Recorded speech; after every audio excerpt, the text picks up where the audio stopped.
Seth Hurwitz. I am one of the last independent promoters, and proud of it, here in Washington, D.C., and you are listening to Promoter 101. Dan Steinberg, this is Promoter 101, episode 27.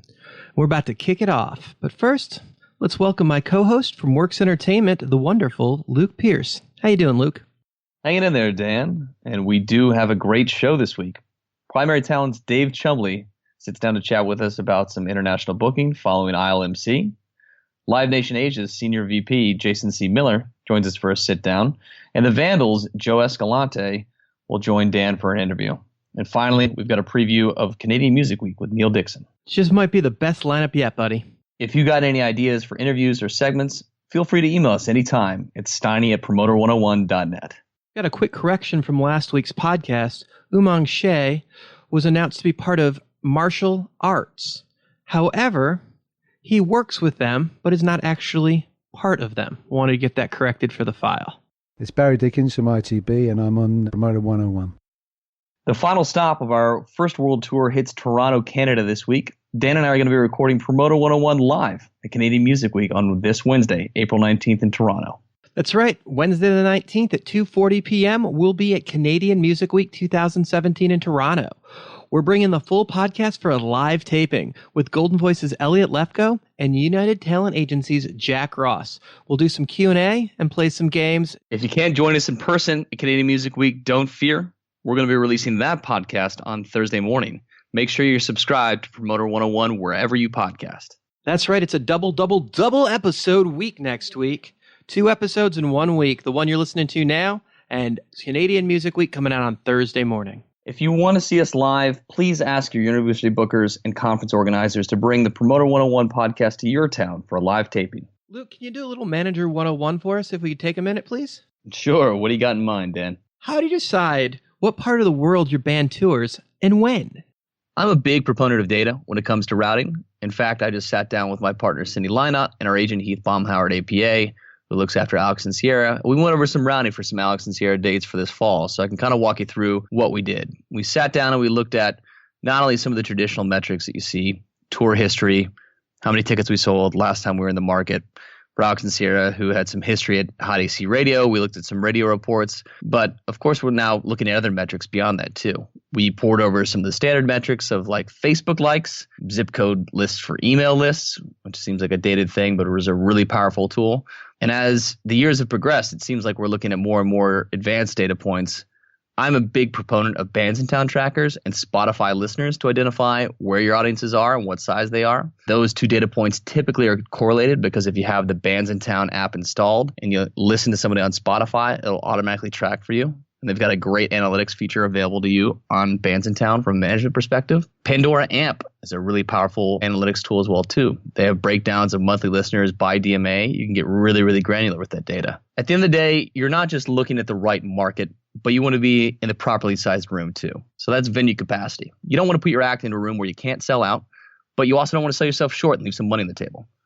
Routing is literally one of my favorite things to pour over. I spend a lot of time looking at maps, and calendars and room sizes and having conversations out with agents and promoters about the right place to play. There's a ton of factors that go into it. And then, of course, piecing it all together and creating a routed set of dates is something that's easier said than done. It's some pretty funky calculus. Dan, you know a thing or two about routing. We've done this together a few times in a few acts. It's not the easiest thing in the world to get right. Very cool, Luke, and that's some good insight and bonus points for you plugging your artist at the same time. Well done. It seems like at the end of the day, you're looking to go where your fans are. Is that the sum of it? You're right. You want to go where your fans are. You want to go into the right size rooms, creating the right experience for your fans. At the end of the day, there are a lot of things to consider for it. You got to be very careful and very calculated about how you book these shows. You're listening to Promoter 101. This is Martin Atkins from Public Image, Killing Joke, Ministry, 9 Inch Nails. I got a Grammy, a pig face. Fuck off. It's time for the news of the week. The Associated Press reports that the city of St. Louis is suing the NFL due to the Rams moving to Los Angeles. You think they would ask for permission before they just picked up and moved, right? Comedian and Rick James antagonizer Charlie Murphy died this week at the age of 57. I'm very sad to hear about this loss. Rest in peace, Charlie. We also lost Jay Giles this week at the age of 71. Our thoughts are with both their families. Corey Capshaw reacquired a stake in Music Today, the business that he started in 2000 and later sold to Live Nation in 2006. Capshaw is doubling down the e-commerce play, although the terms of the deal weren't disclosed. In tour news, Corey Feldman is touring with his Angels. What a massive piece of shit that's going to be. I don't know if you saw the Corey and the Angels live on LA Weekly. They did a Facebook Live last week. It was pretty fucking atrocious. I think the end results was the concept of if they can afford a beautiful grand piano, why can't they afford a guitar tuner?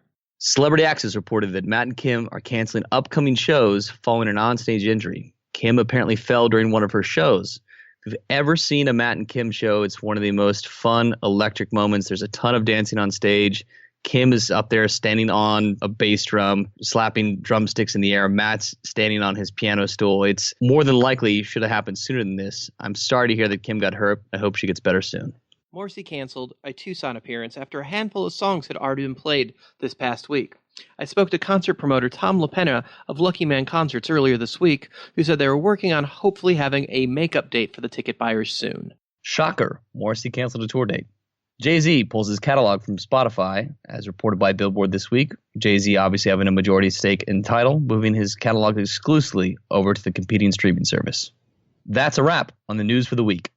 This is Ben Mensch from APA. You're listening to Promoter 101. Listen to more music. It wouldn't be Promoter 101 without Tweets of the Week. Let's see what Dan said this past week. If you're not following him, check him out on Twitter at The Jew. When someone tells you that they never agreed to that, so you re-forward their email agreeing to exactly that. Technology makes me so happy. Melody King sent this submission.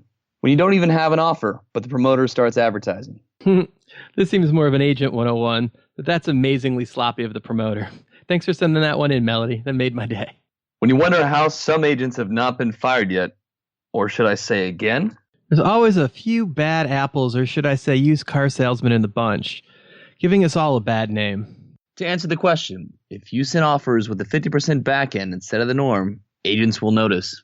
So working in versus adjusted gross deal format on our offer sheet, and I forgot to switch it back to versus net and failed to change the percentage from 50 to 85 and sent out a few offers, 5 or so, with 50% of back end, and agents all caught it immediately. When someone refers to themselves as an icon, hashtag, are you fucking kidding me? Yeah, this was amazing. This person is nowhere near that level at all, but I loved it.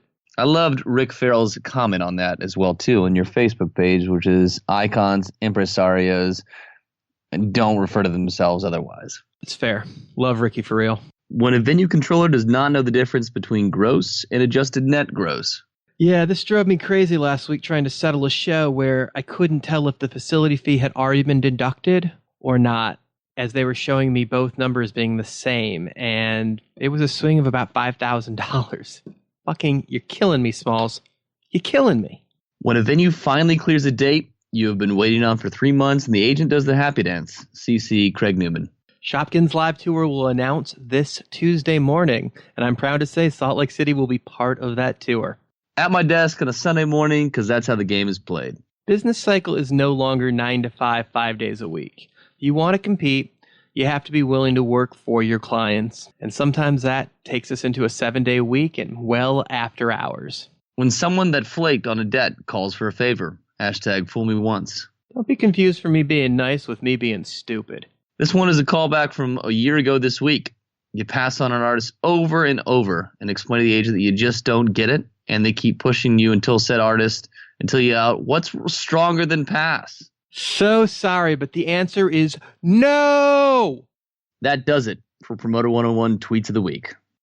Hey, it's Elliot Lefkoe, promoter from Golden Voice in Los Angeles, and I'll be talking to Dan, Promoter 101 from Canadian Music Week on April 19th. So sharpen your skates and smell the ice. We'll be rocking on that day. We are thrilled to have the Neill Dixon, president of Canadian Music Week, to join us for a preview of this week's conference. We're at ILMC, and we're joined by Neill Dixon. We're in the suite. It is late night, but we're talking about the future, and we're coming to Canada in April. What's going to be hot when we come to Canadian Music Week? What's the haps? Besides Promoter 101, of course, doing a live session with Elliot Lefkoe and the great Jack Ross. Well, as you know, we have a digital track every year. We do a little bit of future gazing. So we got a gentleman called Scott Ross coming, who's best known for all his work in special effects. He's been involved in about 100 movies. And now, of course, they're into VR and AI and all that kind of good stuff. So who are the headliners? Who's doing the keynotes that's going to really draw everybody in? Just confirmed Scott Bruschetta from Big Machine in Nashville. I saw him speak in Aspen. Gary Smith's in the room, and just with a nod of your head, you saw Scott speak with Bob Lefsetz. Big to-dos. The guy can hold the room. Like, if you haven't seen Scott speak yet, next level cool. Yeah, so that's a big deal. So we're looking forward to that. And John Giddings from Solo Agency in London. We'll be interviewing John. He'll be coming on anytime, probably, I imagine, about 10 seconds after we run this spot, actually. Yeah, so maybe better known for the Isle of Wight Festival. Madonna, the Stones, U2. Sure, Well, known for a couple all things. that stuff. Yeah, a few things. The guy is liquid cool, I would say. So he's also going to be part of Arthur Fogel's induction into the Hall of Fame. Is that who's going in this year? Yeah, Arthur's going in the Hall of Fame. Some people might think he deserves that. I'm one of those people. So I think Mike Rapino and John are going to be handling that presentation. As Jake Gold would say, by the way, he's Canadian. So you've got Mike Rapino coming back in for the induction of Arthur Fogel, bearing the headline, as always, Mr. Dixon. It's always a good time, and I got to say, of all of the conferences, you give us the freedom to say, create, and just do something cool. Yeah, thank you. Yeah. I get the phone call from a lot of conferences and say, please come and do our conference. And then I get this is what we want, this is what we want you to do, as if I'm performing at their bar mitzvah.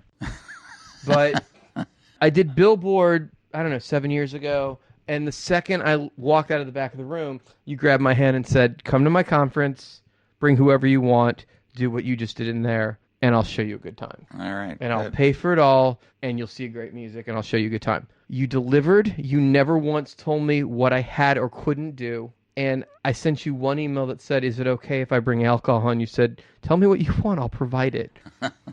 You've always been an amazing host, and you've never once said, don't do that. Yeah, well, it feels like a community. We got a tight industry up there in Canada, and now we're expanding it worldwide, so feels good. I think the quote was, if they don't laugh at it, they shouldn't work in entertainment. And I've always respected that. So anytime you've ever asked me to come, not only have I come, I've come running. All right, excellent. So musically, I've always felt like you guys are a hybrid between Polestar and South by Southwest, because you have a great musical industry conference going on, but at the same time, there is real showcasing happening. Yeah, there'll be over 500 bands this year in 35 venues over 6 days. I will only be at the Horseshoe.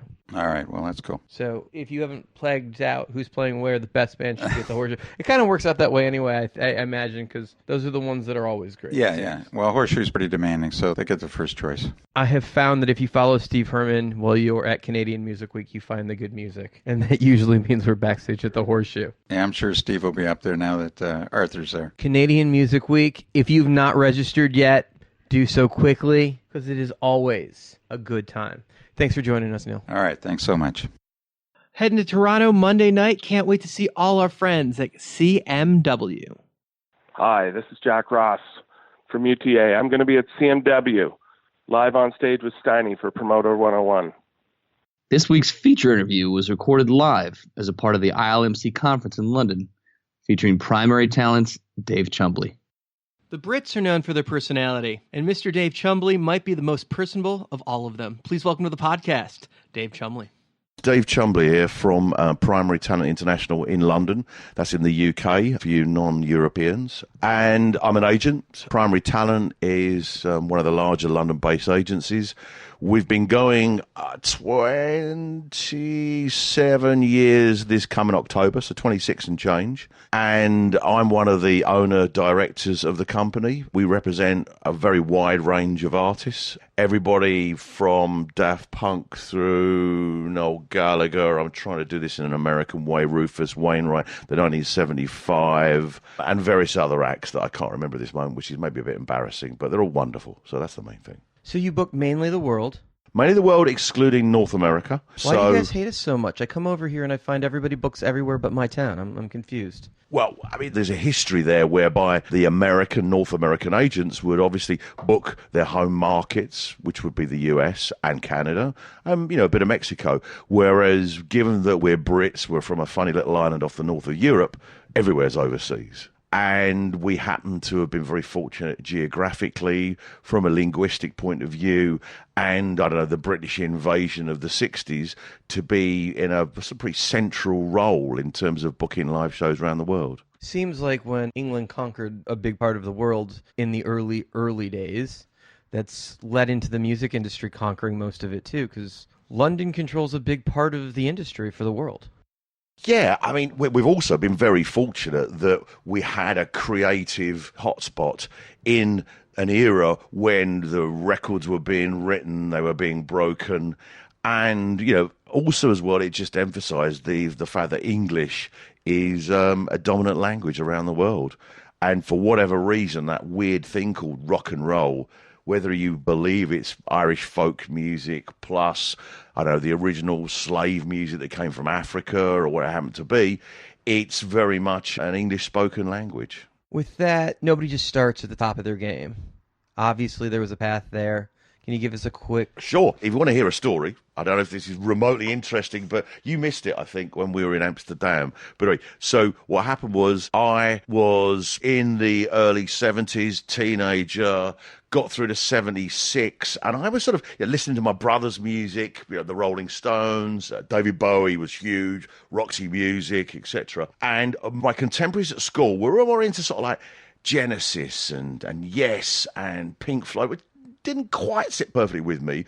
But anyway, so I remember I changed schools when I was 13, and where I changed the bus to go to school, there was a shop that sold what I would call David Bowie boots and Roxy Music clothes, like pretty wild and wacky for where I came from. And there was a pair of 30-inch flared Levi's in the window. I spent 6 months saving. And don't forget, no one wore drain pipes in those days. It was all flares. And it was about how big your flares were. I spent 6 months saving up the £5 or whatever it was for these jeans. So I eventually got the money. I got the jeans. I went home. And my friend said, we're going to go and see a couple of bands tonight in a lesbian club about 5 miles from where we lived. And I went, yeah, great, okay, fine. Oh, yeah, I can wear my new jeans. So I wore my new jeans, and I thought I was the dog's bollocks. And it was a denim jacket, it was a T-shirt, and then these great big flared Levi's. I go in this club, and I go, oh, I'm not necessarily wearing the right clothes. Everyone else looked like they'd come from a different planet. The women were wearing just long white shirts covered in paint, as I remember, fishnet tights, stilettos, and they were all ripped. And then I go to the bar and I buy 4 pints of lager. I turn round and this guy knocks them out of my hand. And where I come from, the first reaction is you hit someone first and ask them why they did it later. I looked at this guy and went, I've never met anyone so fucking frightening looking in my life. And it was Sid Vicious. I then turned to my right, and the first band of two went on, and that was the Subway Sect, first song being US Cunt. And then the Clash headlined. So the next morning... Hold on, let me pick my mouth up off the ground real quick. The next morning, I spoke to my mum. She said, how'd it go? How were your jeans? I said... Can you cut the flares off, please, and turn them into drain pipes like my dad's trousers? So anyway, it was a combination of... And then, the usual story you hear from a lot of people, punk changed my world, changed my life, changed what I listened to, changed how I looked. The trousers were drain pipes, the shoes were even pointier than they are now. And, of course, people would spit at you in the street. You got attacked by, whatever, normals or whatever they were called. But it was a path that you went on because anything was possible. I even became a singer in a band for a few weeks, and I was dreadful. But anyway, that's maybe why. But that's punk. Well, no, there's dreadful and really dreadful. So anyway, my history then was going to loads of bands, seeing loads of bands, starting to promote a few things myself locally where I came from, which is in Essex. And then I went to university. And I looked at the people, the first gig I went to university, they were sitting on the floor, which I just hadn't realised that the people still did that, and they were listening to Lindisfarne. So there was a teacher training college as part of the campus, which was all girls, so totally good look. and they used to put bands on. So I started putting bands on there because I was banned from the Union building because I was obviously not a student because I had the wrong haircut. From there, I mean, this is all a précis. From there, I was making a profit on my own gigs privately. And so after 3 or 4 years, when I just about finished my course, then you could run for an election and you got paid to run the entertainments for the university by the union for a year. So I did that. I bought bands off these disgusting human beings called agents. Promised myself I'd never be one. And then after 6 months of being unemployed in various crappy jobs, I eventually took the opportunity. Someone offered me a job. I couldn't get a job in a record company, couldn't get a job in a publishing company, couldn't get a job wherever. So someone said, do you want to be an agent? And I went, I'll give it a go. And I think we're 35 or 6 years later now. When presented with other opportunities, you became an agent and have... Could I just jump in there? There was a conference in Holland fairly recently called Eurosonic, and the guy who was invigilating the panel I was on said no one he knows became an agent deliberately. Everyone fell into it by accident or, I don't know, got swept up one morning by a dead taxi driver and delivered off to an agency. I mean, the idea of a career move being an agent, when I started anyway, we didn't have a post room like you'd get a William Morris and you could work your way through. Post room was who picked up the post today. Obviously, the agencies work differently over here. And it's interesting to be here this year as William Morris has really established itself in the last year here. I mean, they've been here, but they've really kind of kicked it up. They've moved people in from the States. You're looking at me weird. Yeah, okay, but that's maybe true. I mean, obviously they're a competitor, so I will have my views upon them. I wouldn't say they've kicked it up at all, but hey, whatever, Well, and I've got an interesting view of being here for a couple of days. So it's an outside view, but I'm seeing, obviously, Paradigm bought Coda, and you're seeing William Morris come in. Obviously, CA is here. So where those agencies weren't really players in these markets before, it clearly is now a different game that the American agencies are all coming. Yeah, I think the thing is, William Morris and CAA always had an international booking department of 1 or 2 people who would sell their artists around the rest of the world and sometimes into Europe. I think what they've discovered is, one, market share seems to be, a very important thing to them. But more important than that, we're a talent source. If you can control the talent that's coming out of Europe, specifically the UK, but out of Europe, and, those acts will sell tickets all around the world, including North America. And if you've got a base here, in theory, that you'll have a good A&R source. Well, it's funny. It's something I've asked a bunch of the agents while I've been here, and Barry Dickens, Steve Strange, Steve Zapp, everybody's had interesting comments about it, but I find it interesting. The American agents didn't come in for a long time, and now they're here. The UK agents seemed like they weren't coming into the States, and now that the American agents are here, is that going to change the game, do you think, with UK agents coming into the States? There was a big thing. All the British agencies got together, had numerous meetings. How many years ago? Before Warnock set up the agency group over there. So 15 years. And everyone was going to try and stop the American agents booking direct into Europe and stop them this. And there was a lot of chest beating. And I always remember Neill saying, oh, fuck this. I'm just going to go and open my own office. And he did, and that was fabulous. But I mean, what's happened now is that in the same way as the established business Livewise has got to a certain age, a certain experience level, and you get a Live Nation coming in and buying people. They've managed to put a lot of money on the table to buy companies, and the American agencies are doing the same thing over here.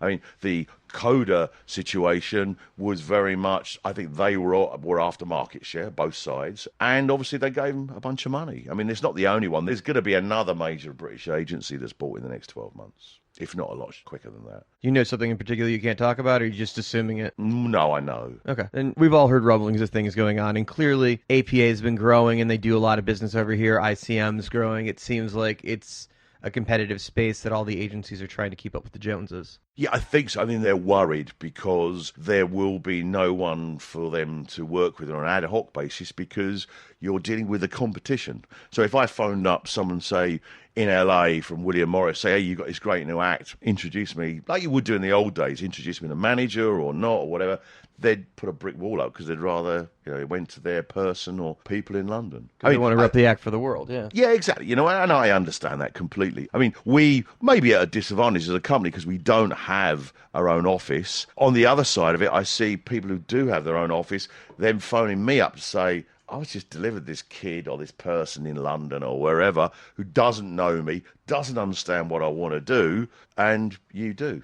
So, we share things if you want, and then we fight over different markets. Nothing's changed in that sense. There's always going to be a bit of a fight, and sometimes you'll win and sometimes you'll lose. It's about relationships as well, which is a beautiful thing. Your manager, your artist, if they trust the work you do, then they don't really care who represents in the pure sense, whether they've got to be with one company worldwide. It's about whoever does the best for their artist and is enthusiastic, I think. That's the most important thing. I got a call from someone recently who I'd worked with when he was the assistant to another of my managers. And he said, I've got this artist. It's with William Morris, just happens to be. They're doing a shit job. Are you interested? But why are they doing a shit job? I looked at it. I analysed what I thought was the thing that was wrong. And I got the act, and I'm sure it's happened to me the other way around. Okay, that makes sense. So who was the first act that you broke that truly took it to the next level for you? Well, in the days I started, taking it to the next level would have been booking consistently outside the UK. It wasn't, now where the world is just a huge connected market in that sense. Thank you, Internet. Yeah, it's true. And also it's god-awful as well, because the fucking thing means you can get emails almost anywhere in the world and it interrupts your real world, your real life. But anyway, the first act, when I went to this company I told you about who offered me a job. I stayed 3 weeks because they were just dreadful. Then I got headhunted by Neil Warnock, and at the interview, a band who I'd worked with as a promoter when I was at college, who I thought were wonderful, literally phoned up during the interview and said, do you want to represent us? And I've gone, 1, how do you know I was here? 2, why did they put you through? And 3, why didn't I think of that? It was just so impressive. And there's someone called Carmel who had a couple of hits in the UK. We used to do 100 to 300,000 albums every time in France. I even did a duet with Johnny Halliday, which was off the scale. He's like the rock and roll Frank Sinatra of France. Okay. And, you've never seen so many fucking explosions during a video for a ballad. It was just, it really was horseshit. It was fabulous. Anyway, and that was my first act. And then I had another act who was what I call the one that you learn your trade from. The one that you book in small clubs. They get up to a certain level. They don't necessarily sell out arenas, but you got shows for them everywhere. And they also were so outrageous that you spent more time placating promoters, talking to the chief of police, getting them out of jail and everything else. I won't tell you the band's name, but the first time I booked a tour of Holland Sounds like for the them. fucking Damned. Oh, they're pussies. So this band, they did a tour of Holland. It used to have a brilliant subsidised club circuit, like 400 capacities. They did 4 shows in Holland. So I spoke to the manager the day after the first show, and I said, how'd it go? He said, well, gig was good. Everything was great. Now, this artist also used to throw dead rabbits and flour at the audience, and they would throw stuff back at them. But anyway, I digress. So in the morning, now he said, they're all in jail at the moment. Why? He said, well, they were two in a room, sharing a double room. And when the housemaid went in to clean the room the next day, there was nothing in the room. And I said, what do you mean, nothing? He said, no bed, no wardrobe, no desk, no chairs, no mattress, nothing. And I said, okay, what happened next? Well, at that point, the ceiling collapsed because that's where they'd broken everything and stuffed it and hidden it. And it fell on the chambermaid's head. So then they got arrested. I mean, it didn't kill her, but they got arrested, and every penny of the fee for the 4 shows just went straight out in damages. And I spent about 5-6 years booking that band all over the world. And that's the least of our worries, that story. It's good fun. Really good fun, though. When we're done with the podcast, will you tell me the band is? Oh, yeah. Okay. Do you still represent them by any chance? No, I did notice that they reformed for one of those retro 70s things recently, And actually the singer, as I recall, he's still working as a crew. We call them humpers over here. I suppose you wouldn't call them that in the States. But he's still the head of the crew at the Brixton Academy. You're passionate about the job, and this is going to be a great interview on the podcast. I'm really. Oh, no. I mean, do you remember what I did in Holland, which was, okay, the idea is when I had a bunch of people and they had to name a country and I had to tell a story about it. Yeah. And it was, Dave, when you write your book, the chaps are on Brazil. What can you tell me about? And there was a story. And there was a couple of countries I couldn't. Papua New Guinea I got in there, but there was a few that I hadn't actually booked a show in, or didn't get close to, or didn't get arrested on the plane on the way there. And you got a Ukraine story for it? Yeah, I could give you a Ukraine story. I've got a fantastic one. I love this Absolutely. game. Right. So, but this is really weird. One of the guys I've worked with as a manager many, many years, worked with him on, I could say, Go West years ago. He phones me and said, Dave, you're the only person who would maybe appreciate this. I've got this artist who happens to be a superstar actor, but he's got a band and he wants to play in the band. Now, this isn't Bruce Willis or anyone else. Okay, fine, all right. Tell me who it was. I went, okay, perfect. And so we booked a tour, and it was somewhere between the weirdest set of shows I've ever come across and very strange, especially when this well-known person got my mobile phone and was phoning me every day, which is just hell in this case anyway. So suffice to say, we were offered a show in that part of the world which used to be the Ukraine, which Russia annexed, 2 years ago? The Crimea. I get a phone call for this guy, who actually has got quite a following in the Ukraine Soviet Union, to go and do a show in the Crimea. And I've gone, this is just political suicide. There's no way we should do this. So I wanted to know how much the money was, but I also wanted to see what else was going on, because it was quite interesting. The Crimea had only been annexed a few weeks or months before. So I got the offer, and part of the offer was basically this guy, not just to play a show, to be an apologist for the regime. It was do state TV interviews, give autographs out, go and open a nursery, or it was just at a couple of gyms and do an exhibition. It was off the scale of bloody hell.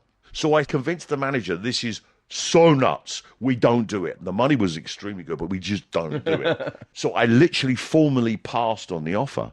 10 minutes later, the artist has been called by Putin himself. And then he's called the manager, and the manager's gone, how the fuck do we get out of this?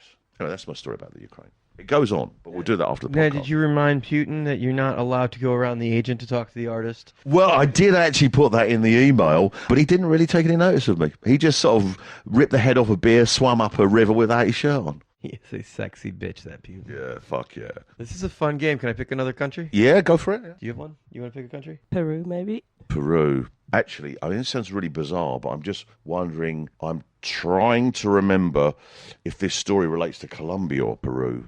Oh, the train story. That's a really good one, the death train. Oh, you asked a question, you stacked the deck. I like that. Okay, well, it's bound to be a good story then. Well, that wasn't actually a rock and roll story. That was just a story. But it was rock and roll because the other person was another well-known agent.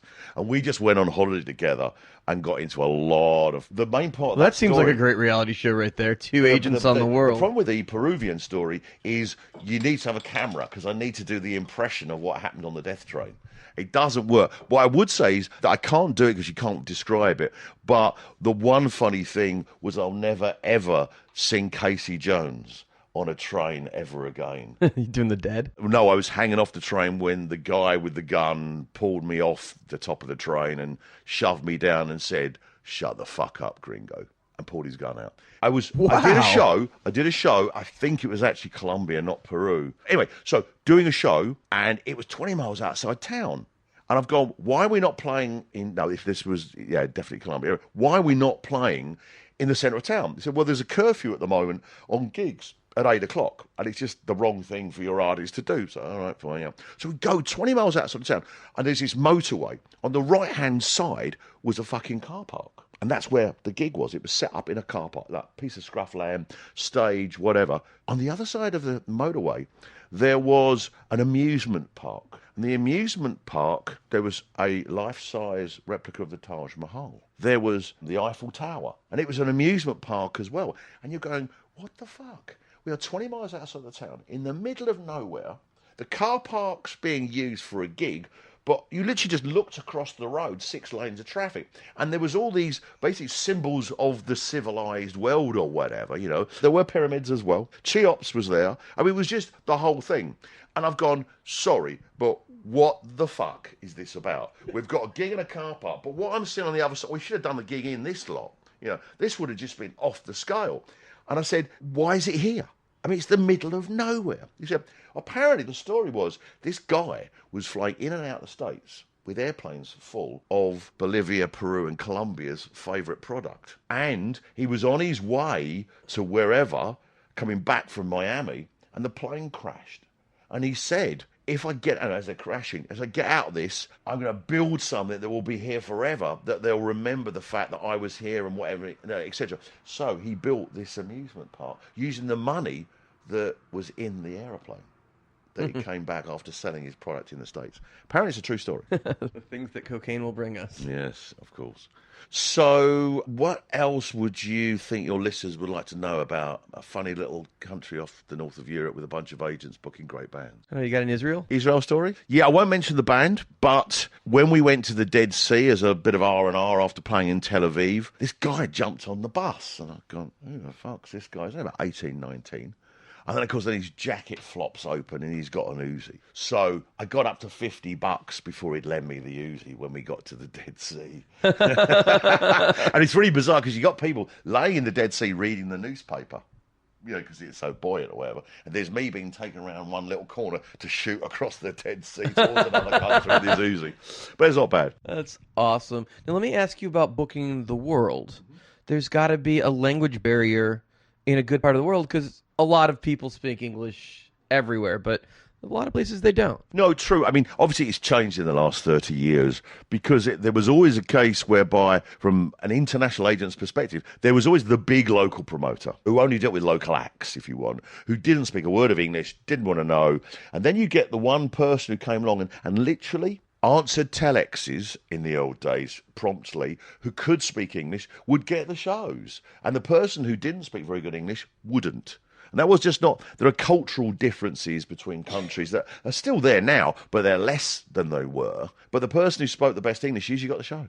Absolutely right. And you could maybe find them as well. I mean, we still get situations where occasionally you have to deal with a translator who doesn't understand the music business. You know, you might get it in... I've had it a couple of times in South America still. You get a translator who's trying to translate, but they're used to translating diplomatic documents or, you know, I don't know, machine parts and stuff. They don't get rock and roll and a rider and please take out the pink Smarties. How about Japan? Well, the thing about Japan is that the biggest old school promoters were Japanese, and then you get Mr. Udo, who actually had people who could speak English, and he could speak a fair amount of English, so he got the shows. But you know, it would be the person who spoke the best English, had the best feel for it as well. And also, the one thing is that, you know, we try and standardise stuff as we march around the world, where, you know, the stage should be the same size, you know, the acoustics should be good and everything else. It doesn't really work like that. You know, it's like if you try and do a medium-sized to small band in, I don't know, any Spanish city outside of Madrid and Barcelona or anything except a Friday or a Saturday, you know, no one's going to turn up. They just don't go. Paris has got so few venues compared to London. It's not just because it's Gallic, but also the cinema's more important culturally than rock and roll, I would suggest. Really? So you're competing with movies coming out? Less so now, but very much so. It would be a case of, well, no one's going to turn up because on Tuesdays and Wednesdays they go to the cinema. It's a different thing. Like Spain, you know, you will go and you will do a show and the band will go, are we really going on at 2:30 in the morning? I said, well, that's pretty early. You can go on later if you want. And then, because the headliner would go on that late in the morning. And if you're doing a festival, they have bands on after the headliners just to get you through to 6 in the morning. So Jay Marciano was on the podcast a couple weeks ago, and he talked about the industry has never been stronger, and if you can't make money as a concert promoter in this industry right now, you're in the wrong business. How does that equate with the world's largest concert promoter never having turned a profit? Well, I don't know. He doesn't run that company. He runs the other company. I know, but you know what I'm getting at here. I mean, I've got a degree in economics, and I still don't understand it. You know, it's just mind-boggling. The more you lose, the bigger you get, the more powerful you get. It seems very strange to me. It seems to be a serious cash flow game, and the Ticketmaster combination of Live Nation seems, when you put the two of them together, the cash flow is pretty positive.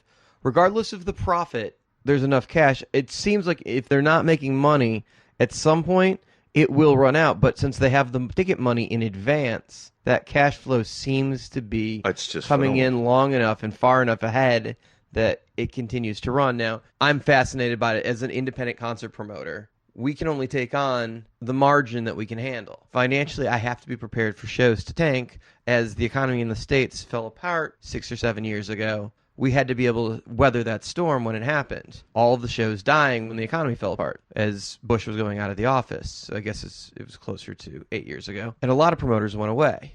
And I know there was problems around the world, not just in America, but obviously our bank system's failing and real estate loans like started that trouble falling. Watching a company be able to get away with not making money for so long and yet being able to submit offers for the world that I can't possibly compete with because I don't have that cash flow and I can't take that risk is mind-blowing to me. I know, absolutely, and it is mind-blowing, just mind-blowing. There's intricacies to it that I won't bore people with, but you've got to say it's pretty clever.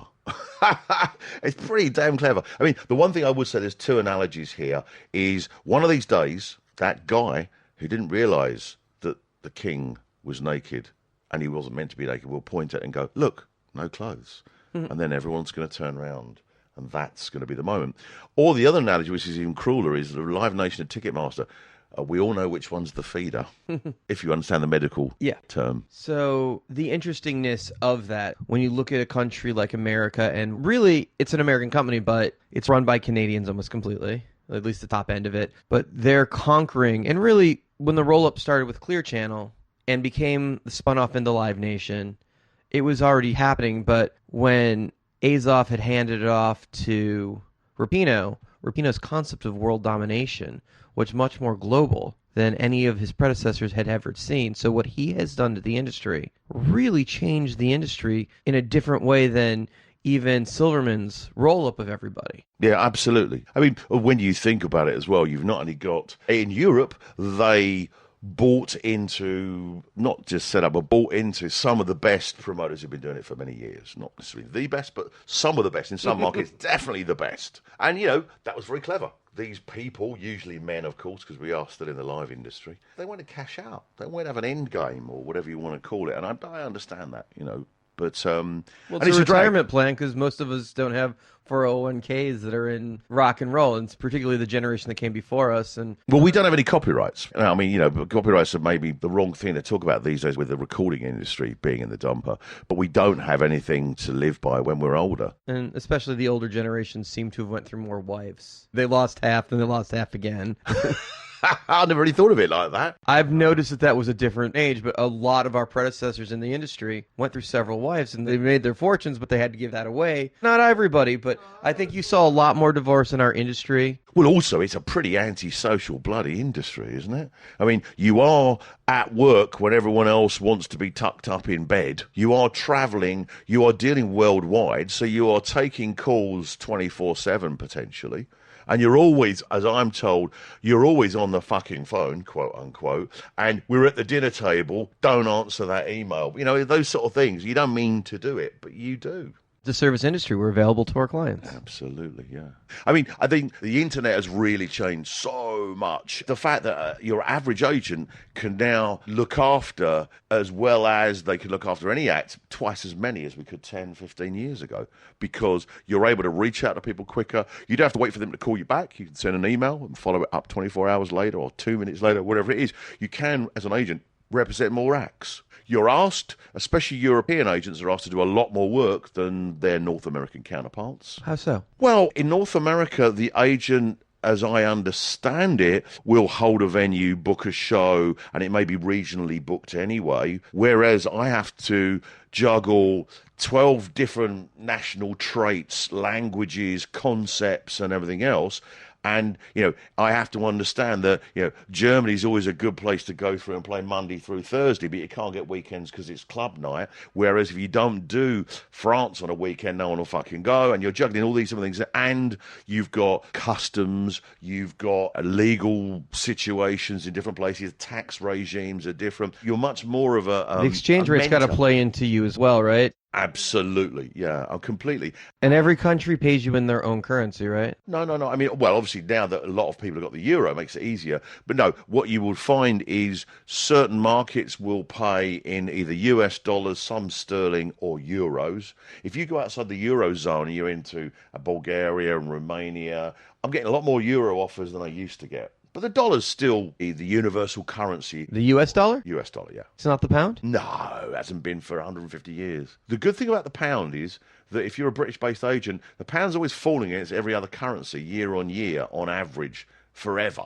So consequently, the stronger the euro gets and our fees or our calculations are in euros for, say, Germany, for Holland, then we earn more money. The economics degrees pay enough. Oh, yeah. Oh, yeah.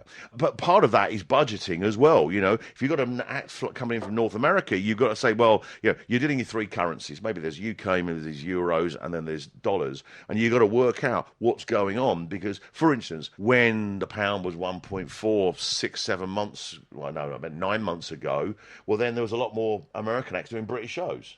Now, they're going to do one show, not two. They're going to do 5, not 10. We're experiencing that in North America as acts are doing less Canadian shows. They'll go up and maybe do Vancouver, they'll do Quebec, they'll do Toronto, and they'll get the back down instead of doing the whole run because the dollar's so much weaker up there. If I've got a British act, they want to go on tour North America, okay? They've got to put $5,000 to $10,000 against their tour costs just to get the visas, work out the tax regime, etc., etc. And when an American act wants a work permit, I can issue my own work permits, and I charge them £24 per application, not per person. £24 total. That's what it costs for a work permit. It's almost like you guys want them to be working and earn money for the economy. Well, yeah, but also Holland and Denmark got rid of artist tax, withholding tax, whatever you want to call it, because the 50 people whose job it was to calculate it, they said, well, get rid of them, we've saved the money, and just come in and do more shows because there's a turnover effect that's great for the economy. And we get great music coming in. And I imagine acts probably do appreciate the fact they don't have to deal with it and they come in. Of course, if you go to them and say there's $10,000 in Belgium or $10,000 in Holland, but you keep $10,000 in Holland, but you only keep $8,400 in Belgium, what you going to do? Hey, you're taking the extra $1,600. I don't even matter how many fucking chips and mayonnaise you like, you know, you're going to stay in Holland. Before we let you go, can we get one more cool story?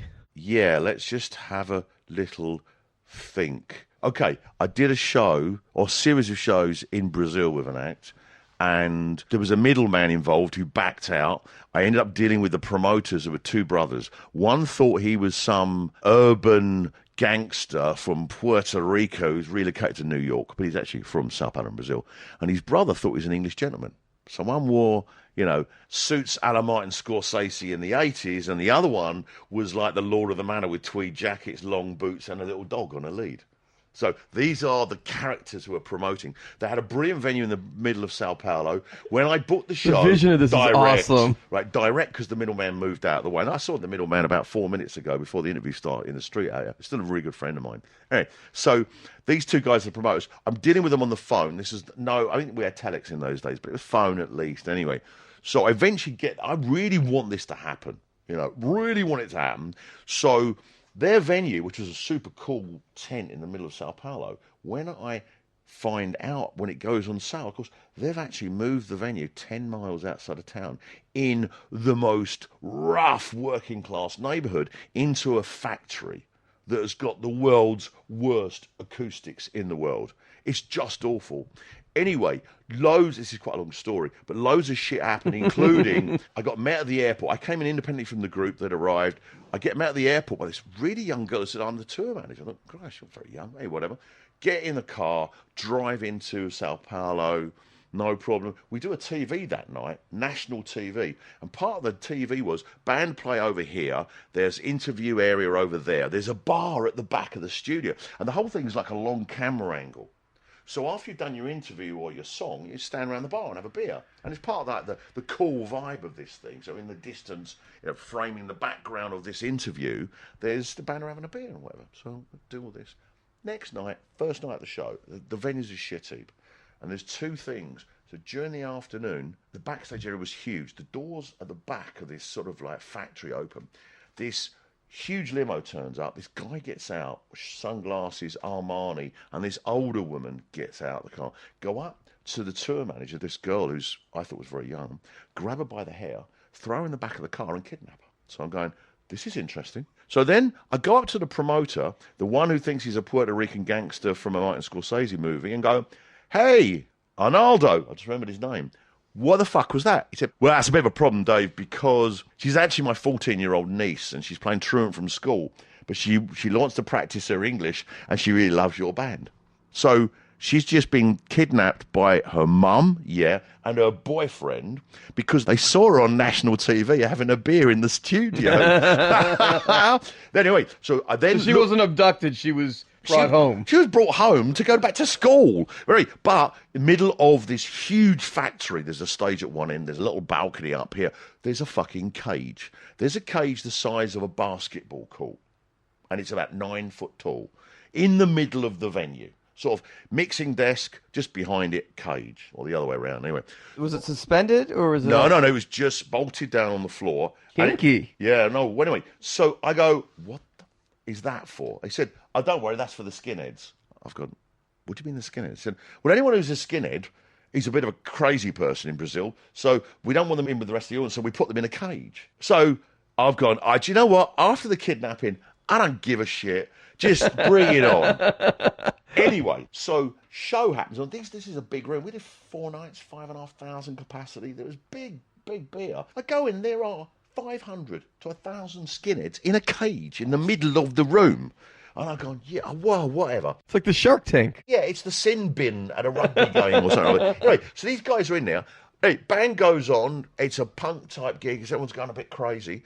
One of the skinheads gets on his mate's head, jumps up the fence, gets down the other side, runs up to the front, jumps on the barricade, jumps on one of the bouncers' heads, gets on the stage and clocks the lead singer and knocks him unconscious. And I've gone, I just don't believe what the fuck I've just seen.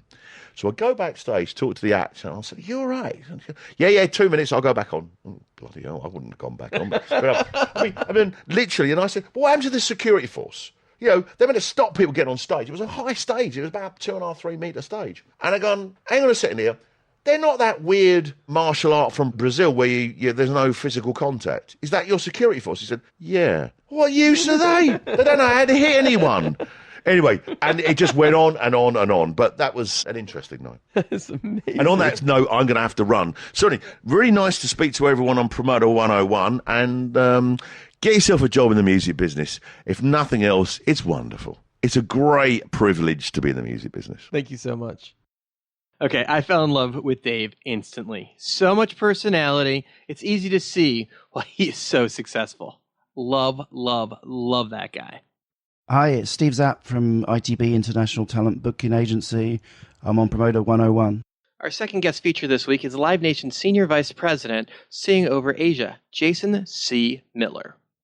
Promoter 101, we are in London, and we're joined in the suite by Jason C. Miller, because you are one of 2 Jason Millers that work for Live Nation. That's got to be confusing as fuck. It is. Welcome to the podcast, Jason. Thanks so much. Thanks for having me. So we're looking over Kensington Palace at a beautiful suite here. It's a beautiful day in London. It's not raining at all, which just never happens. And it's the day before ILMC starts. So this is just a fun way to get out of the U.S. and fuck around on a corporate dime, I think, for most of us. Absolutely. So what do you get out of the ILMC conference in general? Well, look, I mean, there's not many places in this business that you can see that many faces that you know in such a short period of time. So you're killing a lot of birds with one stone. Definitely more of a worldview here than Polestar. Definitely. Yeah, for sure. So let's talk about what you do, because you have a very creative job. Obviously, you're Live Nation, but you do a part of the world that many of us couldn't even fathom how that works. Between the time change, the fact that it's on the other side of the world, and that the rules and regulations are really strict on a good part of Asia. So that all falls on your plate, right? Yeah, it does. So I oversee currently 9 offices in Asia, and then I also oversee the Middle East and Africa as it relates to talent buying. So if we've got major tours coming through the region, I work with all of our local teams to put together offers and proposals and eventually conclude the deals. Perfect. So who are you working on currently? The big one for this year is going to be Coldplay. We can't print enough tickets. It's massive. And in fact, I told people for years, people would ask, who's the biggest act that could come to Asia? And I always said it was Coldplay. So that's bigger than U2 or the Stones at the moment over there? I mean, U2 obviously got a different thing going on with Joshua Tree, and even before that, they were playing arenas. This is a stadium tour. This will be, according to my calculations, this will be the biggest tour of any Western artist of Asia since Michael Jackson, which was in 95. So it's big. Mind-blowing. It's bigger than any other Western act has done thus far. There's been lots of big tours. Not many people play stadiums in Asia, particularly Western acts. So yeah, this is a big one. I think we've been seeing more of that lately, is there's more steel going up for stadium shows than ever before. Yeah. Not just America, but around the world. And we're seeing the demand for some of these bigger acts, like Coldplay doing multiples in some markets and stadiums. Yeah, I think the same is true in pretty much every genre of music. Everybody's amping up the production, so your grosses have got to be higher if you're going to justify that cost. Well, the demand to sell 2 stadiums, that was just never historically been there for anybody besides maybe the Dead. Yeah, it's big. Look, speaking of Asia specifically, there aren't many acts that could pull off what Coldplay is pulling off and doing it at the level they're doing it. Now, let's talk about that. You have to produce a production in the other side of the world. Are you sourcing the steel and most of that set locally, or are you guys trucking and flying that in? It is a case-by-case basis. Because it's got to be a nightmare. I put the deals together. Our teams in Asia execute. So there's that. Let me give credit where credit's due. That being said, every tour is different. So some acts roll in with 3 777s and they put it up every night and they take it down every night and they fly to the next city and do it all over again. Everything but the steel, I assume. Usually. I mean, some come in clean. I mean, they bring it all, but it's case by case. I think a lot of the reason Asia doesn't get the same amount of content as North America revolves around that specific issue, because at the end of the day, Asia ends up being the last part of the world that most artists think about when they go on tour. So they think about North America, they think about Europe, then it's where else can we go? They've put 100 shows on the books already. By the time they get to Asia, they're exhausted, their bank account's full, and the net at the end of the day to them, even if I can pay them the same number in Singapore as they made in New York, the net to them is much smaller because the costs of getting to Singapore are much higher. So it's a struggle to get a lot of acts to go to Asia. But it's a destination thing for a lot of acts, right? They don't want to just play Philadelphia for the 14th time in the 14th year. They want to expand their market and play somewhere else. Not that they're ever going to skip Philly, because they're just not gonna. Right. In fact, you'll see there's been a number of cases where I've seen acts have played LA 7 times on 3 cycles, and yet they never went to Asia on that tour. And that's happened on very big tours that Live Nation was pretty much the exclusive promoter on. So it's challenging to get them to go. We haven't even gotten into all of the other religious issues and political issues and security issues and everything else. So having local partners in those offices, and you guys own most of them, right? They're your offices now. Case by case again. So some of them are just joint ventures, 50-50. And then in other cases, yeah, they're owned by Live Nation. There are employees, that kind of thing. But you're based in LA. Having boots on the ground there, guys that know the local politics in each market, has got to be your bread and butter on making those dates work and those deals work. Yeah, it's instrumental. We couldn't do it without it. I mean, I'm in LA because I come from the agency business. I'm doing deals with agents, so it only makes sense that I be near where the talent is. But yeah, if we didn't have boots on the ground, it would be tough. Okay, so how many events are you producing throughout Asia on an annual basis? Not enough. I think really for Live Nation, I've been there 4 years. When I started, we had 3 offices in Asia. We now have 9. So I think it's been more about building up that infrastructure on the ground to then try and ramp up the amount of content we bring through the region. So, we have lots of members. Not only do we have the local members, but we also have sponsorship people, venue people, business development people all throughout Asia helping us build that business. So every year, it gets a little better. Hopefully there'll be another Coldplay size tour next year. And I think obviously you're building the brand and the model for how that's going to work. So once you have that down, it'll be easy to go back and go, okay, we know this works in this market better than that market. And this one's a real money pit, and this one is just a pot of gold. You'll be able to figure all that stuff out after you have that Coldplay tour in place. You would think so, but it's tough. I mean, I've done domestic work as well when I was an agent. There's a part of me that always looks at our domestic guys and thinks, wow, I wish I could just put 30 shows on sale in one day, have them blow out, and take a bunch of bows. Not saying that that's easy, but there are just simply issues that we have to deal with in Asia that no one else has to deal with in North America or Europe. Right. So unlike a Jeff Gordon or a Jason Miller, there are things like once the show is booked, you still have to deal with as far as transportation and immigration and different processes that play in that wouldn't necessarily play in to booking a show domestically. Yeah, definitely. For sure. Which definitely cuts down on the volume. Yeah, it cuts down on the volume. So yeah, just putting up a dozen shows in Asia takes considerably more work than putting up a dozen shows in North America. Okay, well, you guys don't have any House of Blues clubs across Asia. At least No, you we do don't not. yet. Nope. So building in those markets, are you guys doing club level shows and building into theaters, or are you mostly just bringing in acts? We do club level shows. It's really challenging to make any money. If you break even, that's a win when it comes to that level of show, because the reality is we don't own any of these buildings. So there's no ancillary income from anything. So you're four-walling the whole thing. Absolutely. And it's expensive. And the venues are expensive, and therefore the ticket prices are expensive. The acts at that level aren't typically used to ticket prices that high, so they get a little worried. So it's a combination of factors that makes it challenging. I would also argue in a lot of cases, it takes a little bit longer for an act to take off in Asia than it does here. So an act can be playing arenas here in North America, but not selling out theaters in Asia. Okay, so if an act is committed to going over there, are they going to do a little bit better over there quicker because, A, they're coming, but because there's less traffic? Well, yeah, less traffic's nice. I don't ever have to worry about that. It's pretty rare that I have to worry about traffic. Not worried like you're worried about lining up on sales. Look, there are a handful of sort of anchor events throughout Asia, the big music festivals in Japan, Summer Sonic, Fuji, etc. There's Singapore has an F1 event that brings in a lot of talent. So it ends up getting crowded around those specific things. But other than that, yeah, content is relatively lean throughout Asia, but it's building every year. I think this year will be great, and next year is looking strong too. So yeah, I can't imagine you're just importing talent. I assume with offices on the ground, you guys are doing local acts in the Asian market. We do less of it than you would think. The partnerships that we've built in Asia are typically with the people that we believe are the first phone calls by Western agents, and they made their career being that person. So the domestic stuff is less of a focus, but we do it. And we also, if it's going to help our business in Asia, we will bring Asian acts to North America as well. Oh, that makes sense. Who's made the jump to America? I think the biggest act that we've probably brought over was Mayday, which is the biggest Asian rock band. They're from Taipei, but they speak Mandarin. And we came, and I think we came a couple tickets short of selling out Madison Square Garden. They played the Sports Arena in LA. We did about a half dozen shows in North America. Oh, that's cool. And you were hands-on involved with that? Yeah, and that's another one of those where this is not a money-making venture for these bands because they're coming over. It's really sort of a feather in their cap to be able to say, we played Madison Square Garden. Again, is Live Nation making much money on it? No, absolutely not. But you're helping them headline WrestleMania. Right. But, you know, if we can build that relationship with an act that's selling out stadiums in Asia and we can get a piece of that business, then of course we want to help. Okay, so who are some of the other acts that you've taken over that haven't been on the arena or stadium level that's played maybe the bigger theaters or the cut down arenas? We did 21 Pilots, which was great. How recently was that? That was last year. That's, you know, an example of an act that obviously has exploded in North America and Europe, and the, you know, reviews of the show were fantastic, but the venues were also much smaller in Asia than they were over here. But that's an act that was willing to invest, and finding those acts that are willing to invest in Asia is important.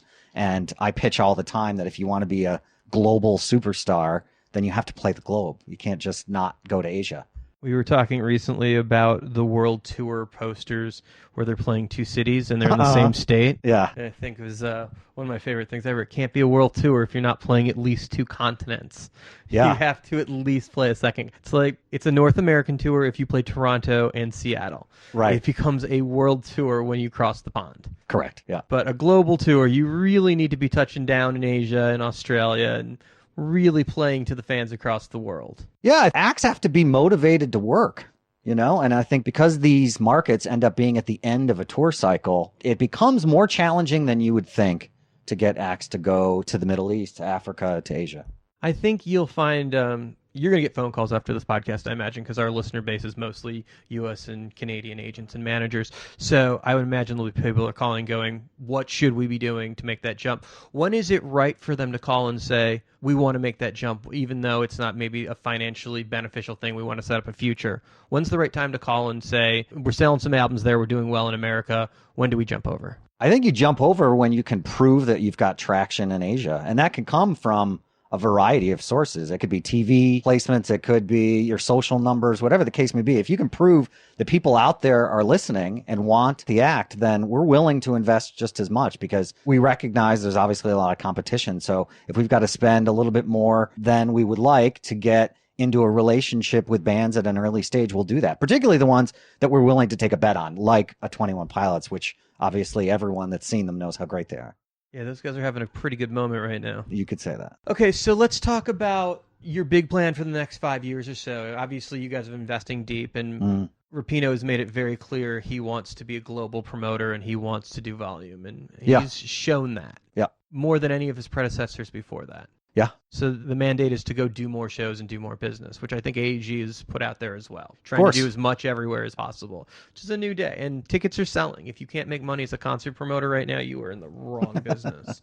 You know, it's a good time not to be at a record label. Agreed. What's the mandate for the next 5 years as far as you're concerned for Asia? Well, if I gave you the bad news, which is that it's tough to get acts to come to Asia, the good news is that because so few are currently going, it gives us a ton of runway. So the ability to grow the business is certainly there. Unlike North America and Europe, which, you know, have been so stable for so long, you can make incremental increases, which is great. But in Asia, you know, we can see double-digit increases easily if we can start convincing more and more acts to come. You know, I think there's a big misnomer that in Asia in general, there is a hard content rule with what does get through and what doesn't. That's not everywhere, right? I mean, it's mainly China. One of the many reasons why less acts go to Asia than you would think is because there are unique issues to every market. And so there are very few acts that both have the demand as well as the material and stage show that will allow them to play virtually every market in Asia.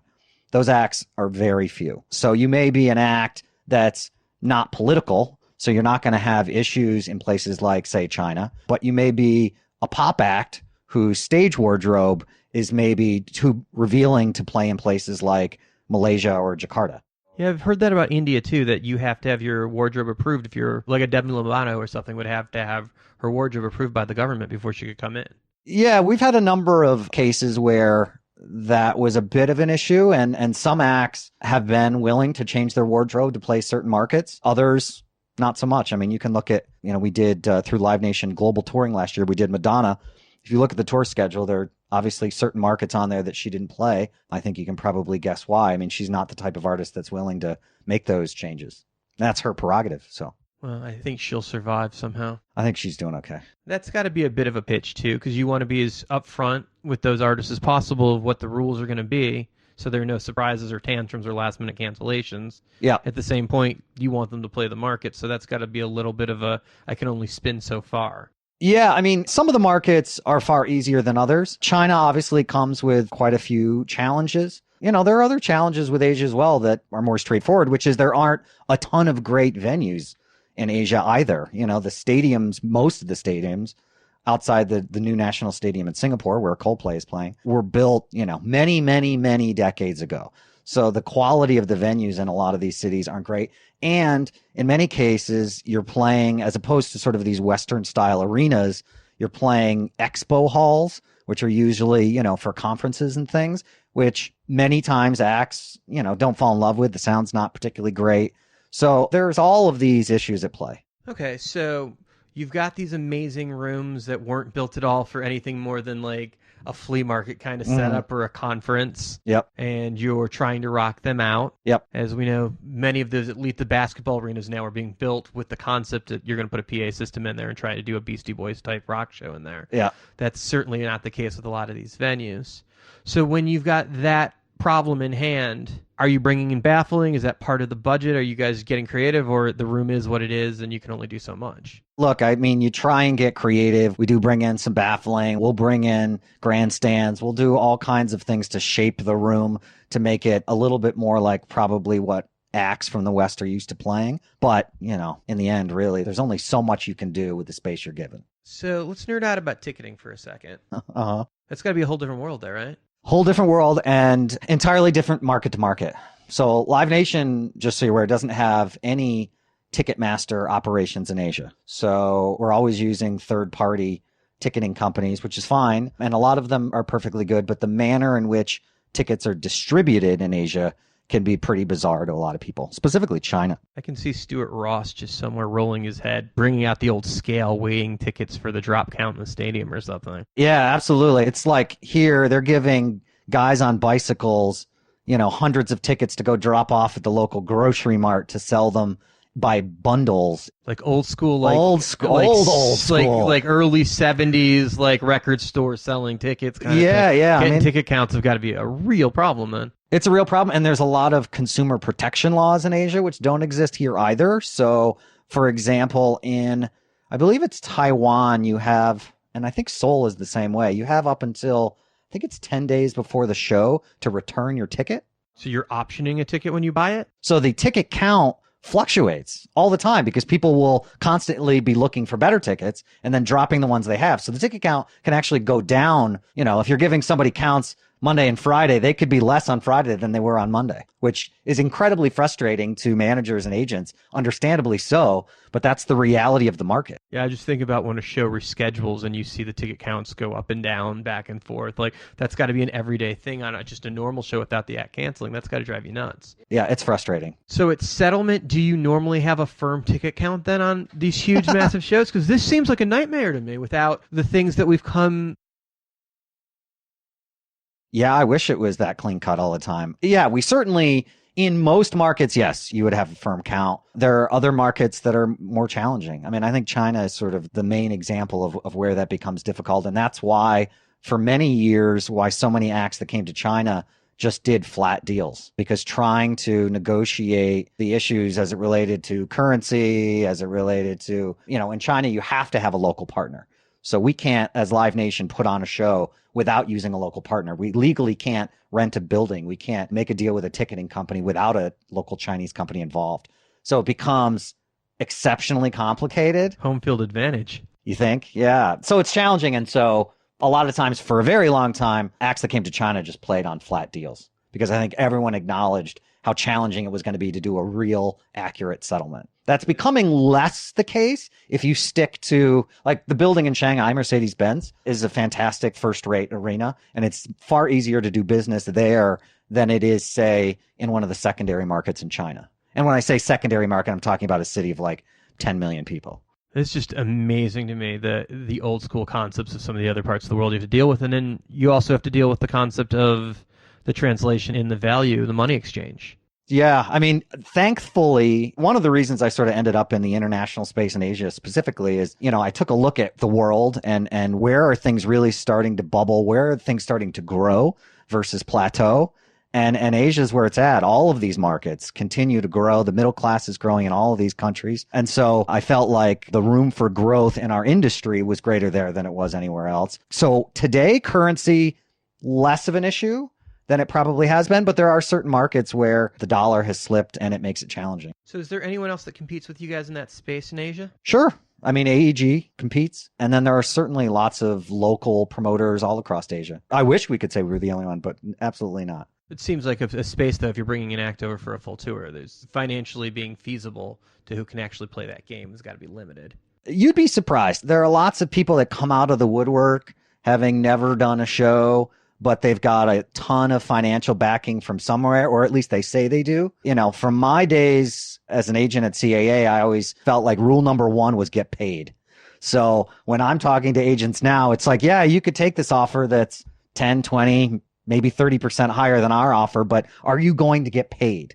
Because lots of agents have lost acts over not getting paid. So I like to think that we know our check is always going to be good. So I hope that pushes the ball into the end zone for us more often than some of our competitors, but that's not always the case. It does. One of those things that does keep me up at night is when we don't have a big show on sale at Ticketmaster. It's through some other secondary company. Mm-hmm. It's nice to know that cash flow at Ticketmaster and Live Nation is going to get my show settled. Yeah. Whereas Rocky Mountain, Teleseat, I remember them going out of business when I was in Denver, and two huge, I want to say they were Sarah McLachlan shows, went down after the show sold out and played. The settlement check never came because they went bankrupt. Right. It's like one of those moments, they could put an indie out of business. Yeah, absolutely. But it's like, if with $250,000 you could lose on something like that, and 2 theater shows in an instant, just a blink. But real money on a big, massive tour, it's got to be insane. Well, yeah, and I would think as an agent, certainly when I brought acts to the Middle East and Africa and Asia as an agent, I always felt like I would much rather be doing business with somebody that I have a long-term relationship with than some Joe that just came out of nowhere that's offering 10% more. it's just not worth it for the money, particularly when you're sending your act to the other side of the world. I think you want some security. Are you seeing destination shows, people coming from around the world, including America, to take vacations around a big Asian concert with like a Coldplay or something? Yeah. I mean, Coldplay's taken sort of, I don't want to call it a vacation because they're in the middle of a tour, but they are taking some off time when the show's not happening in a local island. I'll leave it at that. Oh, I didn't mean the act. I meant, are you finding fans are coming as destination concerts and traveling around those shows? Yeah. I mean, there are, because in Asia, in order to get from market to market, you got to fly everywhere, right? So fans in Asia are used to most of the acts that they follow not playing every market in Asia. And oftentimes, if they want to see, as an example, Coldplay play and you live in Jakarta, you're going to have to fly to Singapore or Bangkok or Manila to see the show. So I think fans are far more used to doing that in Asia, than even more so than here in the United States. Thank you so much for taking the time and talking to me about Sure. this. Anytime. Jason C. Miller in the house, Live Nation at ILMC. It's clear to me that Jason is a man on the move. This is Whitney Bond from 888 Management, reminding you to keep your mazel strong, appearing live on Promoter 101. Our next guest is a punk rock icon that's licensed to practice law in the state of California. That's the Vandals, Joe Escalante. Promoter 101, we are excited to have a punk rock legend with us tonight from the Vandals, Mr. Joe Escalante. Joe, welcome to the podcast. Hey, Dan, how are you? Pretty good. So we've known each other for a long time. You go back to my early club days in Denver, Book in the Mercury, one of the first bands that would let me promote their Denver shows. So long careers together. Yeah, those are good times. You have a very interesting history in music because not only did you start in the band when you were younger, you're one of the few bands that has continued out throughout your career as you guys have gotten to become adults and had professions, and yet... You can say it. We're old now. I was 18 or 19 when I first got in this band, and I'm 54. I'm in the same band. I like to say you're vintage, Joe, not old. Thank you. And the lineup that we have now solidified in 1989. So I don't know, what is that? That's 28 years. Yeah, that's pretty awesome. Now, when you guys talk about your lineup being solidified, is Josh Freese the drummer that's in the band's normal first round of, how does that work? Yeah, so when Josh got in the band, we were just kind of still kidding around, but I was, going to law school and then he got in the band. I go, well, this is worth making another record for sure with this guy. After our first rehearsal with him, he left. His mom came to pick him up because he didn't have a driver's license. He was like, 15. And then he left. I go, you know what? I think one day we'll just sit around talking about how we know Josh Freese. That's going to be pretty much our claim to fame. And it really is. So he's still in the band. You have to play around his schedule. First it was infectious grooves, then suicidal tendencies. And we just say, yeah, go do whatever you're going to do. And just, you can play. When you're not here, we get a substitute. And then it was, Perfect Circle. And then it was Devo. Early on, it became Devo, but Devo's a lot like the Vandals. They play whenever and not full time.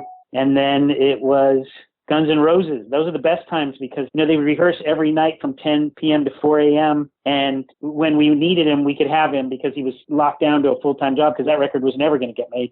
It finally did get made. And he got the songwriting credit for Chinese Democracy. Yeah, I think after that was Perfect Circle. Then it's Sublime with Rome and Nine Inch Nails. And now it's Sting. So right now we're sharing him with Sting. And that's going fine. He's going to be playing with us our next few shows at Music Festival in Orange County. And then he'll be with us at Punk Rock Bowling, which I don't know if is announced, but I'm sick of not announcing it. So there. Yeah, we got to break some news. Awesome. Now, you guys actually found Josh at Disneyland, right? Is that real? Yeah, we found him at Disneyland. Quackenbush, our singer, and I had annual passes. That was back when an annual pass to Disneyland with no restrictions on any day cost $125.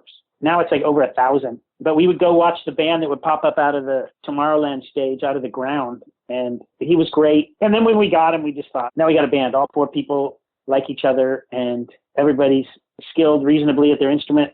Let's make more records and do more things. And then after Green Day and Offspring blew up, we were kind of ready with a kind of a fresh attitude on everything. And instead of playing 21 and over clubs, we went out and opened for, this is like, 89, 90, 90, well, actually 92. We just started to kind of have this new attitude and just went out and opened for bands like Lagwagon. And that's how we had our resurgence that led to all this Warped Tour activity. Go open for Lagwagon, open for Unwritten Law, opened for Blink-182, opened for Pennywise. Now, this is when they were all in like theaters or like small clubs, like 1,500 cap ballrooms, right? Yeah. At some point that led to opening for No Doubt in like the amphitheaters, right? When they broke? Yeah, then it was just like, we already had friends that were in these bands, and then pretty soon, then it's No Doubt and NoFX getting big. A lot of Offspring tours all over the world. Then bands like Pearl Jam would take us places, and so we kind of all did it full time. I think 1996 to 2006, for everybody, it was pretty much a full-time job. That is so cool. I would credit it all to have the humility to see what the music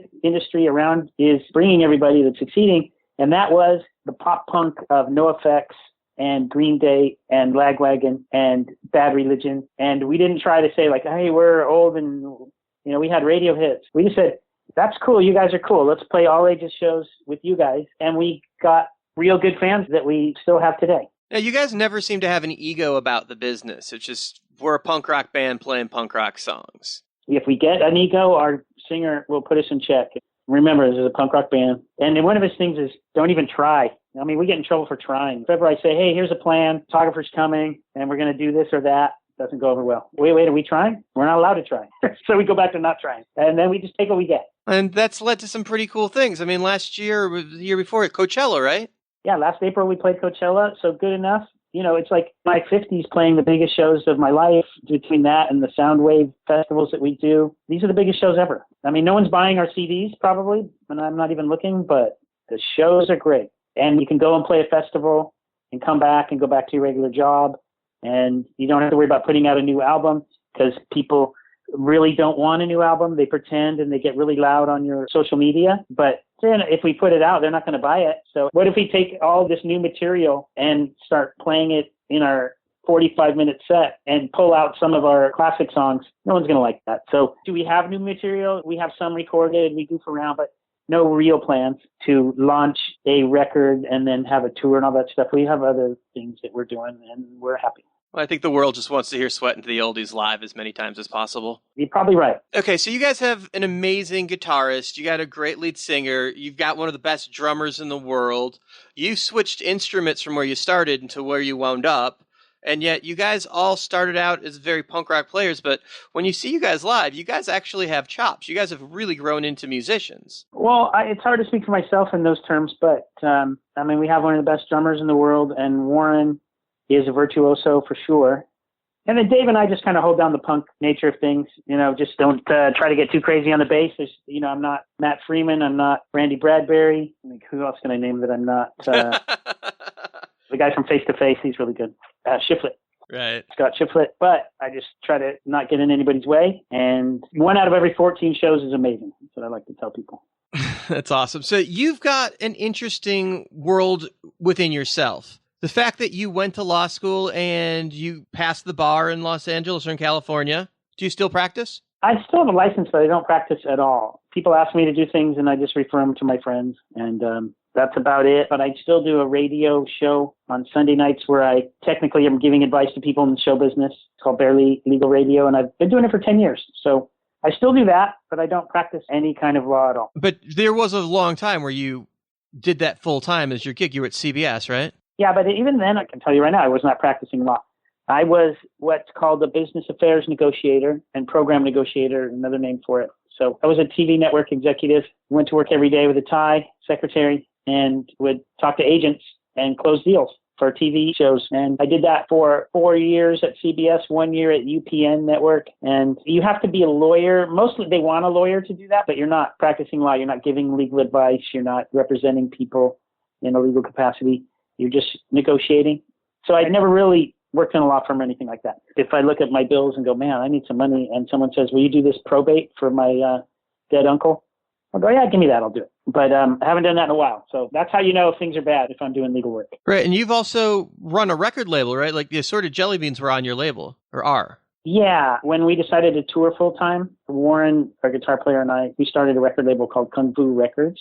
And it's still going today. Today, it's more of a catalog record label. We don't sign new bands because we don't have the time or the money or the talent to make anything work with that. So we just keep our catalog as relevant as we can and make sure it's in the stores and in the digital distributors and outlets and stuff like that. Does Kung Fu own most of the Vandals back catalog? We own everything except for the Nitro years, which would be Live Fast Diarrhea, The Quickening, and Hitler Bad Vandals Good, and Look What I Almost Stepped In.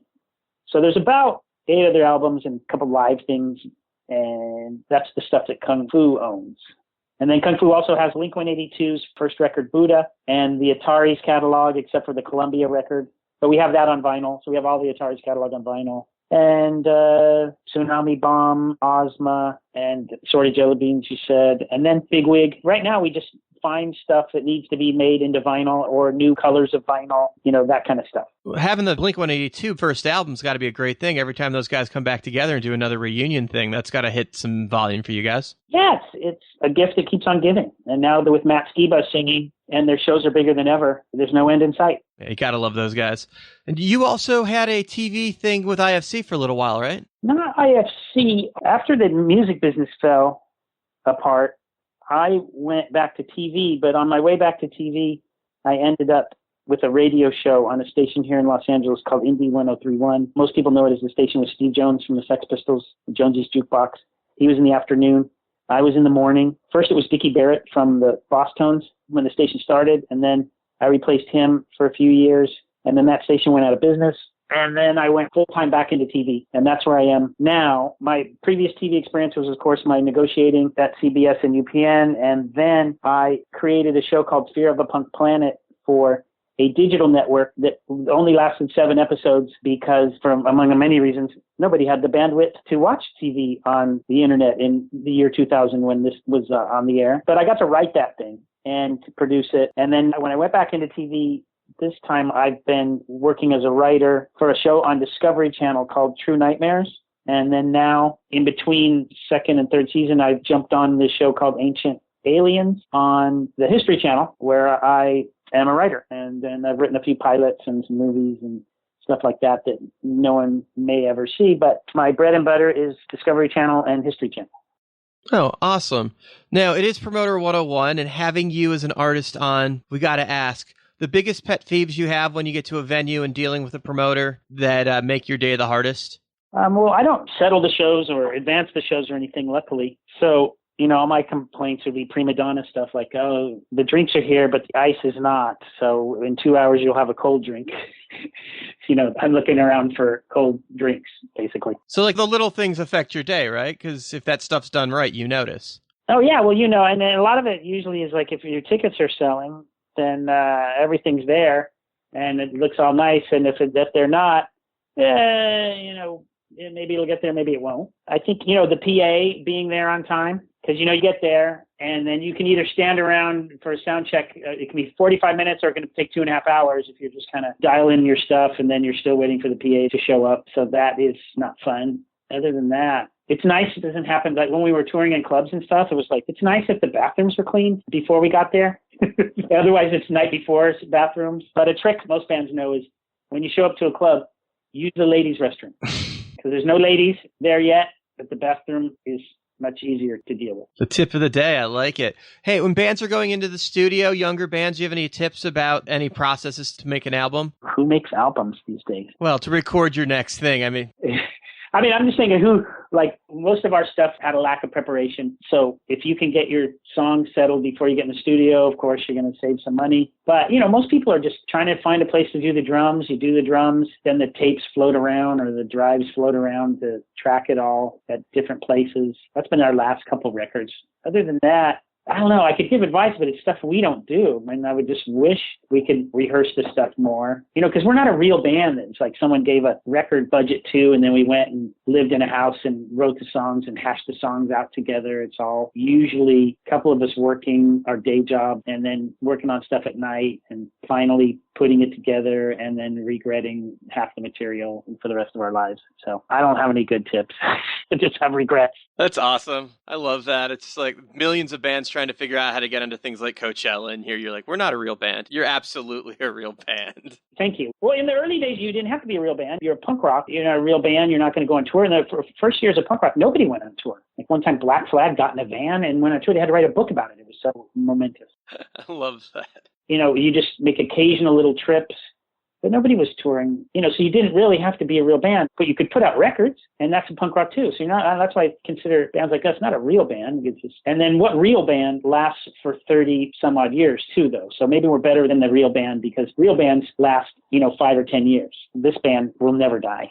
Love that. Hey, before I let you go, I got to ask, what was the catalyst that made you go from drums to bass? Well, a lot of it was back in the early 80s. Equipment and things like that were a lot more expensive and were stolen a lot more than they are today. And my gear would get stolen on a tour. My cymbals would get stolen. So after the second time my cymbals were stolen, I go, this is a terrible occupation, because a new set of cymbals was like $500 and something. Not even new, but just a used set of cymbals was $500 plus, and it was hard to make that kind of money. So I just was looking for a way out. And then our bass player quit. Chalmer was our bass player, Chalmer Lummery at the time, and we played at a frat party at UCLA. I don't know if he was offended by that or something, but actually he quit. I don't know why he quit. We just weren't doing that great, and this didn't seem worth it to him. And then I just asked our guitar player, I said, hey, how about I play bass? And we start looking for a drummer, because we might cycle through bass players. It seems like that's what we're doing. Wouldn't you rather cycle through drummers? And that made sense. And then we cycled through and a couple drummers, maybe one more after me, and we got Josh Freese. So I was just looking for an easy way out of playing these drums. Seems like you guys hit it out of the park with Josh, and you certainly work on bass. Man, I want to thank you so much for taking the time and talking to me on Promoter 101 today. Thanks, Dan. Appreciate it. It was great to catch up with Joe, truly one of the nicest guys in the business and one of my dearest friends going way back to my punk rock days. Nothing but love, Joe. Thanks for dropping by. Sean Edson. I work for At Venue and head up our music partnerships, and you're on Promoter 101. Well, that's it for this week's episode of Promoter 101. Coming up on our bonus episode from Canadian Music Week this Thursday, we'll have UTA's Jack Ross and Golden Voice's Elliot Lefko, and so much more. And if you're going to be in Canada, we're recording at 2:40 on Wednesday afternoon. Come join us. In the weeks to follow, our guests will include Rob Hallett, Stuart Galbraith, Phil Rodriguez, Steve Zapp, Brian Zisk, Renatus Nakushis, Ted Cohen, Ticketfly's Jeff White, Triple Eight's Whitney Bond, Beck's tour manager Sasha Bambaji, Brian Zisk, Martin Atkins, Ed Bicknell, Barry Dickens, Paul Lohr, Ben Minch, Trip Brown, Tom Chauncey, and so many more. By overwhelming request, Seth Hurwitz will be joining us in a couple weeks as well. I'm really excited for that one. If you have any thoughts or feedback about the podcast, we want to hear from you. Send us an email or your ideas to steiny@promoter101.net. And you can follow me at W. Luke Pierce, Dan at The Jew, and the show is Promoters 101 on Twitter. Be sure to subscribe to Promoter 101 wherever you podcast. And if you like what we're doing, please tell a friend or drop us a review. We want to know what you think. If you missed any of the past podcasts, you can always catch up at promoter101.net. Some of our past guests include Jay Marciano, Tom Ross, Mark Geiger, Tom Windish, Jamie Loeb, Brian O'Connell, Stuart Ross, Kevin Lyman, Shep Gordon, John Giddings, Steve Martin, and so many more. I'm Luke Pierce, and for Steiny, have a great week. Hey, this is Billy Wayne Davis. You're listening to Promoter 101 with The Jew himself, Dan Steinberg.